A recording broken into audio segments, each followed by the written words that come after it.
नमस्कार। आज हम ब्रह्मांड के बारे में चर्चा करेंगे। ब्रह्मांड की उत्पत्ति कैसे हुई थी। ठीक है। दरअसल ये जो टॉपिक है ये पूरी तरीके से फिजिक्स पर आधारित है। ठीक है। तो देखते हैं ब्रह्मांड की उत्पत्ति कैसे हुई। आज समझते हैं इसको। हमने यहाँ पे बोर्ड पे दिखा रखा है ब्रह्मांड की उत्पत्ति। इसके लिए हमने दो सिद्धांतों का सहारा लिया है। पहला सिद्धांत क्या है? Alexander Friedman. दूसरा डॉक्टर एलन सैंडविच का सिद्धांत। ठीक है। एलेक्जेंडर फ्रीडमैन का सिद्धांत जो है वो बिग बैंग सिद्धांत या महाविस्फोट का सिद्धांत बोला जाता है उसको। और दूसरा सिद्धांत जो है दोलन सिद्धांत। ठीक है। अब देखते हैं पहला जो सिद्धांत है वो आइंस्टीन के सापेक्षता सिद्धांत पर आधारित है। ठीक है। अब आप समझते हैं बिग बैंग सिद्धांत क्या था, महाविस्फोट सिद्धांत जिसको बोलते हैं।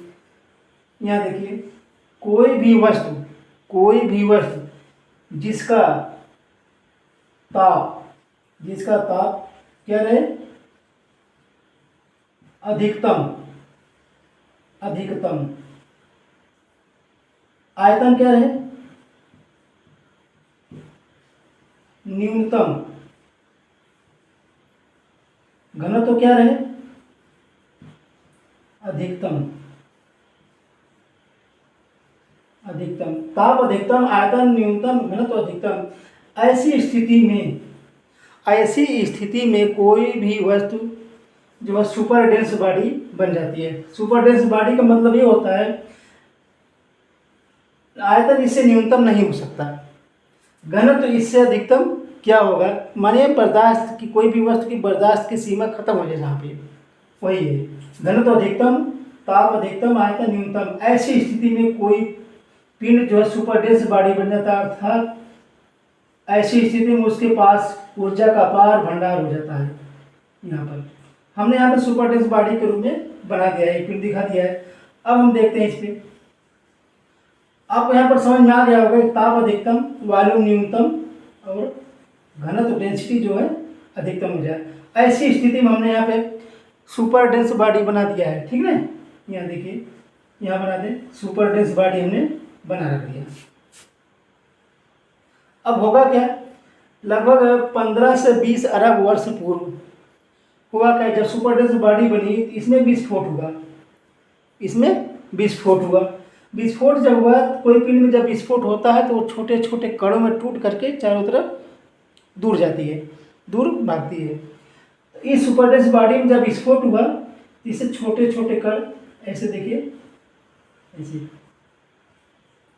ऐसे दूर भागने लगे। ठीक, ऐसे इधर भी चारों दिशाओं में ये भागने लगे इस तरह से। ठीक है, इस तरह से।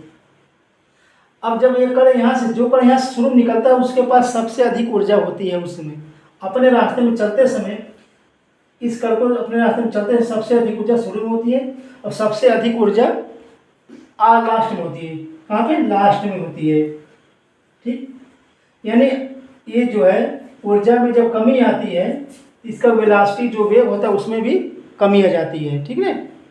आगे देखिए, इसी को जो है अलेक्जेंडर फ्रीडमैन जो रूसी थे बिग बैंग और महाविस्फोट सिद्धांत नाम दिए। ठीक है। कहने का मतलब है कि पृथ्वी की उत्पत्ति या ब्रह्मांड की उत्पत्ति आप कह सकते हैं, पृथ्वी उसी का हिस्सा है। ब्रह्मांड की उत्पत्ति जो एक मुख्य बिंदु से हुई, मूल बिंदु से हुई है। ठीक, जो सुपर डेंस बॉडी के रूप में जानी जाती थी। बस ये अलेक्जेंडर फ्रीडमैन का जो सिद्धांत यहीं तक सीमित रह गया। आगे ये नहीं बता पाया कि जो है इसके बाद होगा क्या, जब उनकी एनर्जी, पिंडों की एनर्जी जो टूट के भाग रहे दूर कम हो जाएगी तब क्या होगा, ये नहीं बता पाई। इसके बाद हुआ डॉक्टर एलन सैंडविच का सिद्धांत है, जिनका दोनों सिद्धांत, उन्होंने क्या किया, इसी सिद्धांत का पालन किया।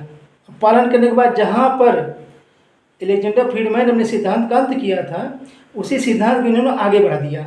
बढ़ाया कैसे आगे देखिए, एलन सैंडविच ये कहे कि लगभग विस्फोट के बाद जब पिंड भागे तो विस्फोट के लगभग 125 करोड़ वर्ष बाद भागने वाले पिंडों की एनर्जी जो है न्यूनतम हो जाएगी, मिनिमम, माने अब जो उससे कम ऊर्जा उनकी नहीं हो पाएगी। तब होगा क्या, ये जब मूल बिंदु जहाँ से विस्फोट हुआ था सुपर डेंस बॉडी की तरफ फिर जाएंगे, माने आकर्षण इनको जो है इधर ले जाएगा, आकर्षण शक्ति।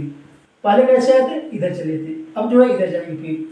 फिर जो है 125 करोड़ वर्ष बाद चारों तरफ स्पिन आएंगे इधर और फिर वही स्थिति बन जाएगी। इन पिंडों की मूल बिंदु की तरफ जाने वाली इन पिंडों की एनर्जी जो है क्या हो जाएगी, उसमें अधिकतम हो जाएगी, टेम्परेचर अधिकतम हो जाएगा, ठीक, ताप अधिकतम हो जाएगा वही, और इनका जो डेंसिटी हो जाएगा वो भी अधिकतम हो जाएगा। न्यूनतम रहेगा क्या, इनका वॉल्यूम न्यूनतम हो जाएगा। तो ऐसी स्थिति मैंने शुरू में बता दिया कि सुपर डेंस बॉडी कहलाती है। फिर ये बन जाएगी सुपर डेंस बॉडी, और फिर जो है कालांतर में विस्फोट होगा, जिसको महाविस्फोट बोलते हैं। तो दोनों सिद्धांत जो है दूसरे से जुड़े हुए हैं, ठीक है ना। इसी को महाविस्फोट सिद्धांत और दोनों सिद्धांत दोनों कहते हैं। अब होता क्या है, जब ये पिंड आगे भागते हैं तो हम आगे थोड़ा सा बढ़ा दे रहे हैं।